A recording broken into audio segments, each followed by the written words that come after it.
అందరికీ నమస్తే. రీసెంట్గా మీరు న్యూస్ ఛానల్స్లో చూసే ఉంటారు. వందల మంది ముస్లిం భక్తులు సౌదీ అరేబియాలో మక్కాలో చనిపోవడం జరిగింది. సో మక్కా అనేది ఏంటంటే ముస్లిమ్స్కి హోలీ ప్లేస్ లాంటిది. ప్రతి ఇయర్ వాళ్ళు విజిట్ చేస్తూ ఉంటారు. అలాగని ఇయర్ కూడా విజిట్ చేశారు.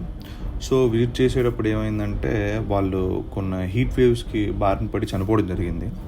హీట్ వేవ్స్ అంటే మనకి బేసికల్గా మనం హీట్ వేవ్స్ని మనం వడగాలని పిలుచుకుంటాం అన్నమాట మన భాషలో.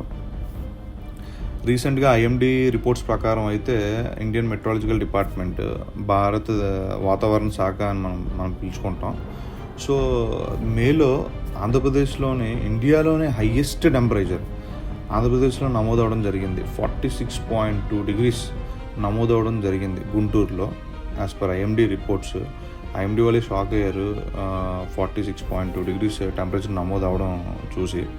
సో అలాగే కొన్ని స్టేట్స్లో కూడా, ఇండియాలో కొన్ని స్టేట్స్లో కూడా కొన్ని స్టేట్స్ని కూడా హీట్ వేవ్ ఏరియాస్ని డిక్లేర్ చేశారు. సో హీట్ వేవ్ ఏరియాస్ని డిక్లేర్ చేశారు. లైక్ సమ్ స్టేట్స్, ఒడిస్సాలోని last 2010 and 2016 highest heat waves 19 days, కానీ ఈ ఇయర్ ఏకంగా 27 days డిక్లేర్ చేశారు. అలాగే యూపీ తీసుకుంటే లాస్ట్ 2012లో 17 days, కానీ ఈ ఇయర్లో 20 days డిక్లేర్ చేశారు. అలాగే గుజరాత్లో తీసుకుంటే 2010 9 days, కానీ ఇయర్లో 17 days.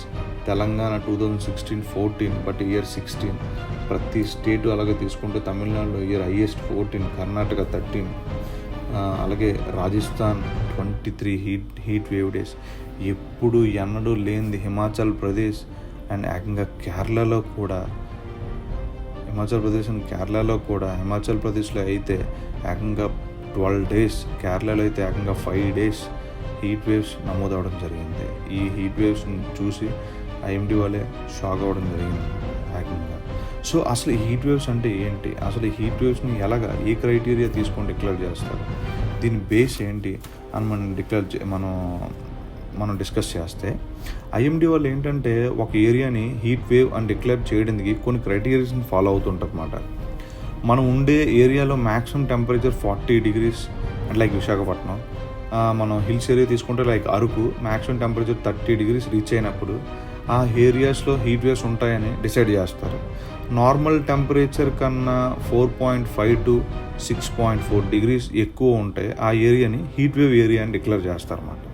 అదే నార్మల్ టెంపరేచర్ కన్నా 6.4 degrees ఎక్కువ ఉంటే సివియర్ హీట్ వేవ్ ఏరియా అని డిక్లేర్ చేస్తారు. 1 yearలో మోర్ దెన్ 45 degrees కన్నా ఎక్కువ ఉంటే హీట్ వేవ్ ఏరియా అని డిక్లేర్ చేస్తూ ఉంటారు as per IMD. So heat వేవ్ని ఎందువల్ల, హీట్ వేవ్ వడగాళ్ళు అని రావడానికి కారణం main one of the reason ఏంటంటే అర్బన్ హీట్ ఐలాండ్ ఎఫెక్ట్. మీరు కూడా వినే ఉంటారు ఈ అర్బన్ హీట్ ఐలాండ్ ఎఫెక్ట్ కోసం. సో మెయిన్లీ మనం ఈ అర్బన్ హీట్ ఐలాండ్ డిస్కస్ చేసే ముందు జస్ట్ నార్మల్గా మనం ఆలోచిస్తే, సో మన సిటీ తీసుకుందాం. సపోజ్ సిటీలో మనం ఎప్పుడు సిటీతో పోల్చుకుంటే విలేజెస్లో మన టెంపరేచర్ చాలా తక్కువగా ఉంటుంది అన్నమాట. ఎందుకలా అని దాని వెనకాల రీజన్ ఏంటంటే, మన విలేజ్లో ఎక్కువ చెట్లు ఉండటం, పొల్యూషన్ కూడా తక్కువ ఉండడం మనం చూస్తూ ఉంటాం నార్మల్గా. సో మన ఎర్త్ కూడా ఏంటంటే ఒక ఫెనమినా ఉంటుంది అన్నమాట. ఎప్పుడైతే సన్ నుంచి హీట్ అబ్జర్వ్ చేసుకుందో ఎర్త్, అదే హీట్ని మళ్ళీ రిఫ్లెక్ట్ చేస్తూ ఉంటుంది అన్నమాట. మళ్ళీ రిఫ్లెక్ట్ చేయాలి స్పేస్కి. అది ఎర్త్ ఫెనమినా. ఏదైతే రెస్ట్లో ఉన్న హీట్ ఉందో అది నార్మల్గా ఎర్త్లో ఉన్న హీట్ అన్నమాట. సో అది ఎలా అయితే అబ్జర్వ్ చేసుకుందో అలాగే స్పేస్ కూడా రిఫ్లెక్ట్ చేయాలి, అదొక ఫెనమినా. కానీ కొన్ని గ్రీన్ హౌస్ గ్యాసెస్ వల్ల, కార్బన్ డైఆక్సైడ్ వల్ల, సమ్ గ్యాసెస్ వల్ల ఏంటంటే ఈ గ్యాసెస్ అనేవి ఏంటంటే హీట్ని ట్రాప్ చేసి అట్మాస్ఫియర్లోనే ఉండిపోయేటట్టు చేసి అట్మాస్ఫియర్లో టెంపరేచర్ పెరగడం జరుగుతుంది. సో అసలు ఎందువల్ల మనం ఆలోచిస్తే, బేసికల్గా సిటీస్లో మనం చూస్తే ఏంటంటే పెద్ద పెద్ద బిల్డింగ్స్ ఉంటాయి. లైక్ 10 floors మీరు తీసుకుంటే 20 floors, లైక్ కాంక్రీట్ బిల్డింగ్స్ మాట. అవన్నీ కాంక్రీట్తో బిల్డ్ చేసే బిల్డింగ్స్. అండ్ ఆస్ఫాల్ట్ రోడ్స్ తీసుకుంటే ఆస్ఫాల్ట్ రోడ్స్ కూడా ఉంటాయి. అవి ఏంటంటే బేసికల్గా వాటి నేచర్ ఏంటంటే హీట్ని అబ్జర్వ్ చేసుకోవడం అనేది, హీట్ని అబ్జర్వ్ చేసుకుంటాయి డే టైంలో, నైట్ టైంలో రీచ్ చేయాలి ఆ హీట్ని. నైట్ టైంలో రిలీజ్ చేసేటప్పుడు ఏంటంటే మనం సపోజ్ మనం ఉండే బిల్డింగ్స్లో కూడా టెంపరేచర్ పెరిగిపోతుంటాం. ఈ టెంపరేచర్ మనం తగ్గించడం కోసం ఏంటంటే ఏసీ మనం కంటిన్యూస్గా ఏసీ రన్ చేయడం జరుగుతుందన్నమాట. ఏసీ కంటిన్యూస్గా రన్ చేస్తూ ఉంటే మన పవర్ కన్జంప్షన్ కూడా పెరుగుతుంటుంది. పవర్ కన్జంప్షన్ పెరిగితే మళ్ళీ ఇట్స్ సైక్లిక్ ఎఫెక్ట్ అన్నమాట. అది ఒక సైక్లిక్ ప్రాసెస్ లాంటిది. ఎప్పుడైతే పవర్ కన్జంప్షన్ పెరుగుతూ ఉంటుందో సో గవర్నమెంట్ కూడా దాని ద్వారా పవర్ కన్జంప్షన్ పెంచుతూ ఉంటుంది. సో గవర్నమెంట్ ఏ క్రైటీరియా ఫాలో అవుతూ ఉంటుంది అంటే యాక్చువల్గా పవర్ కన్జంప్షన్కి మనకు కావాల్సింది కోల్ బర్న్ చేసి వీళ్ళు స్టీమ్ జనరేట్ చేస్తారు. స్టీమ్ జనరేట్ చేసి వాళ్ళు టర్బైన్స్కి ఇచ్చి టర్బైన్స్ ద్వారా మనకి యాక్చువల్గా ప్రాసెస్ పవర్ జనరేట్ చేస్తూ ఉంటారు. అల్టిమేట్గా ఏంటంటే పవర్ జనరేట్ చేయడానికి మనం కోల్ వాడతాం. కోల్ వాడేటప్పుడు ఏంటంటే మనకి కోల్ బర్నింగ్ చేసేటప్పుడు ఏంటంటే మనకి CO2 మీథేన్ అని చెప్పి కొన్ని గ్యాసెస్ రిలీజ్ అవుతుంటాయి అన్నమాట. ఆ గ్యాసెస్ ఏంటంటే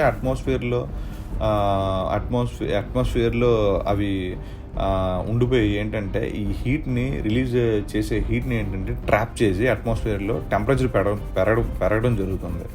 ఈ టెంపరేచర్ పెరిగి చాలామందికి ఏంటంటే హెల్త్ బారిన పడిపోవడం ప్లస్ బెడ్ బారిన పడిపోవడం, చాలామంది కూడా చనిపోవడం కూడా జరుగుతుంది. సో ఇది urban heat island effect. Next మనం మేజర్గా తీసుకుంటే హీట్ ఇండెక్స్. అసలు హీట్ ఇండెక్స్ అంటే ఏంటి? హీట్ ఇండెక్స్ కూడా one of the major criteria అన్నమాట. మన అట్మాస్ఫియర్లో మనం వేడిగా ఫీల్ అవ్వడం జరుగుతుంటుంది అన్నమాట హీట్ ఇండెక్స్తో కంపేర్ చేస్తే. సో మీరు ఎప్పుడైనా అబ్జర్వ్ చేశారా, హైదరాబాద్లో ఒక్కొక్కసారి మీరు ఉండేటప్పుడు ఏంటంటే హైదరాబాద్లో టెంపరేచర్ 35 degrees ఉండేటప్పుడు వైజాగ్లో టెంపరేచర్ 30 degrees ఉంటాయి. మీకు వైజాగ్లోని చాలా వేడిగా ఉండేటట్టు ఫీల్ ఉంటుంది అన్నమాట. ఎందువల్ల అంటే మీకు అనిపించవచ్చు అప్పుడు, అదేంటి హైదరాబాద్లో ఉన్నాను 35 degrees ఉంది కానీ వైజాగ్లో 30 degreesకే చాలా వేడిగా ఉంది ఏంటి అని మీకు ఆలోచన కూడా వచ్చే ఉంటుంది చాలామందికి. నాకు కూడా ఒక్కొక్కసారి వస్తూ ఉంటుంది ఇది. సో మనం దాని వెనకాల రీజన్ చూస్తే యాక్చువల్గా humidity is the one of the reason. Humidity అంటే ఏంటంటే యాక్చువల్గా ఎయిర్లో ఎంతైతే వాటర్ వేపర్ క్వాంటిటీ ఉంటుందో దాన్ని మనం హ్యూమిడిటీగా పిలుచుకుంటాం. హ్యూమిడిటీ అనేది ఏంటంటే గాల్లో మనకి హ్యూమిడిటీ మన ఎయిర్ టెంపరేచర్ పెరుగుతున్న కొలది హ్యూమిడిటీ కూడా పెరుగుతూ ఉంటుంది. ఎంత హ్యూమిడిటీ పెరిగితే అంత ప్రాబ్లం మన హ్యూమన్ బాడీ నేచర్ ఏంటంటే స్వెట్, మన ఒంటి మీద స్వెట్ జనరేట్ అవుతుంటుంది. ఆ స్వెట్ అనేది అట్మాస్ఫియర్లో ఏంటంటే ఆవిరి అవితే కదా మన బాడీ కూల్ అవుతుంది. ఎప్పుడైతే అది ఆవిరి అవడం ఆగిపోయి మన బాడీలో స్వెట్ అలా ఉండిపోతే మన బాడీ టెంపరేచర్ కూడా పెరిగిపోతుంటుంది.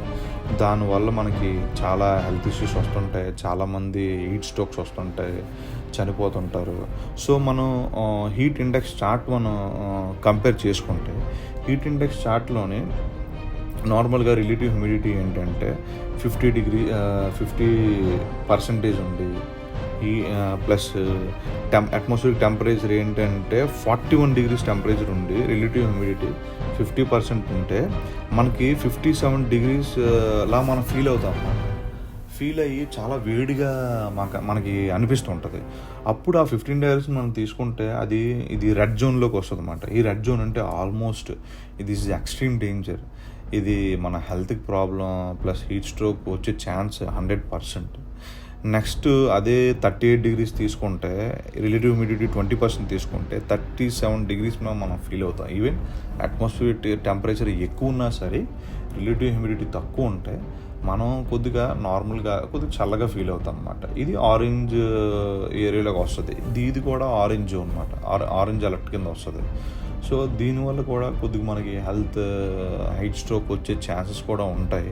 కానీ మేజర్గా కంపేర్ చేసుకుంటే రెడ్లో ఉండేదానికి ఏంటంటే మేజర్గా మనకి హీట్ స్ట్రోక్స్ వచ్చే 100% ఛాన్సెస్ ఉంటాయి అన్నమాట. సో ఇది ఫ్రెండ్స్ ఈరోజు హీట్ ఇండెక్స్ గురించి.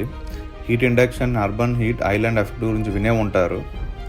సో ఇంకొకటి ఏంటంటే friends, as per NOAA reports ప్రకారం ఎర్త్ టెంపరేచర్ 1850 నుంచి 2020 వరకు వాళ్ళు కంపేర్ చేస్తే అరౌండ్ 1.9 ఫారెన్హీట్ పెరిగిందని అంచనాలు వేశారు ఫ్రెండ్స్. ఇలా ఉంటే ముందుకి మనం చాలా ప్రాబ్లమ్స్ ఫేస్ చేయాల్సి వస్తుంది. సో దీనివల్ల కూడా చాలా హ్యూమన్స్కి కానీ యానిమల్స్కి కానీ చాలా ఎఫెక్ట్స్ ఉంటాయి ఫ్రెండ్స్. ఇంకోటి ఏంటంటే ఈ గ్లోబల్ వార్మింగ్ని ఎంతో కొంత తగ్గించే పర్సంటేజ్కి మనం తగ్గించే ఛాన్సెస్ ఉంటాయి. ఈ సొల్యూషన్స్ మనం ఒకవేళ ఇంపాక్ట్ అవుతాయని నేను ఆశిస్తున్నాను. సో సొల్యూషన్స్ మనం డిస్కస్ చేస్తే మ్యాక్సిమం ఏంటంటే మనం పబ్లిక్ వెహికల్స్ని ఎంకరేజ్ చేస్తూ ఇండివిజువల్ వెహికల్స్ని తగ్గిస్తే కొద్దిగా కార్బన్ ఎమిషన్స్ తగ్గి గ్లోబల్ వార్మింగ్ తగ్గే ఛాన్స్ ఉంటుంది. ఇంకోటి ఏంటంటే మనం చుట్టుపక్కల 1-2 కిలోమీటర్స్ దూరంగా ఎక్కడికైనా ఫ్రెండ్స్ ఇంటికి కానీ రిలేటివ్స్ ఇంటికి కానీ వెళ్తుంటే మ్యాక్సిమం సైక్లింగ్ అనేది ప్రమోట్ చేస్తే అది కూడా one of the reason friends, global warming తగ్గించే ఛాన్స్ ఉంటుంది. ఇంకోటి ఏంటంటే మీ ఇంట్లో పవర్ కన్జంప్షన్స్ అవి కూడా తగ్గిస్తే ఏంటంటే దానివల్ల కూడా గ్లోబల్ వార్మింగ్ తగ్గే ఛాన్స్ ఉంటుంది. అంటే అన్వాంటెడ్గా కొంతమంది బల్బులు అలా వేస్తూనే ఉంటారు. అవి కూడా మనం తగ్గించగలిగితే ఏంటంటే పవర్ కన్జంప్షన్ తగ్గించగలిగితే ఏంటంటే గవర్నమెంట్కి బెనిఫిట్ అవుతుంది, ప్లస్ గ్లోబల్ వార్మింగ్ కూడా తగ్గించే ఛాన్స్ ఉంటుంది. సో రీసెంట్గా మీరు గవర్నమెంట్ కూడా ఇనిషియేషన్స్ తీసుకుంటుంది, ఎలక్ట్రికల్ వెహికల్స్ని ఎంకరేజ్ చేస్తుందన్నమాట. ఎంకరేజ్ చేస్తే ఏంటంటే పెట్రోల్ డీజిల్ కన్జంప్షన్ తగ్గించి మనం కార్బన్ ఎమిషన్స్ తగ్గిస్తే దానివల్ల కూడా గ్లోబల్ వార్మింగ్ తగ్గే ఛాన్స్ ఉంటుంది. ఇంకొకటి ఏంటంటే రీసెంట్గా ఇనిషియేషన్ నాకు చాలా బాగా నచ్చింది. లాంగ్ బ్యాక్ ఇనిషియేషన్ ఐపీఎల్లో 1 డాట్ బాల్కి 500 ట్రీస్ ప్లాంట్ చేయడం జరుగుతుంది. అది కూడా మన ఇండియాలో చాలా ఎఫెక్ట్ చూపిస్తుంది అన్నమాట. మనకి గ్లోబల్ వార్మింగ్ తగ్గించే ఛాన్సెస్ ఉంటుంది. సో ఇది ఫ్రెండ్స్ ఈరోజు టాపిక్. గ్లోబల్ వార్మింగ్ గురించి మీరు వినే ఉంటారు. నా ఎక్స్ప్లెనేషన్ మీకు నచ్చి ఉంటే లైక్ చేయండి, కామెంట్ చేయండి. మీ ఫ్రెండ్స్ ఎవరైనా ఉంటే ఈ నాలెడ్జ్ని మీరు షేర్ చేస్తారని అనుకుంటున్నాను. Thank you friends. జై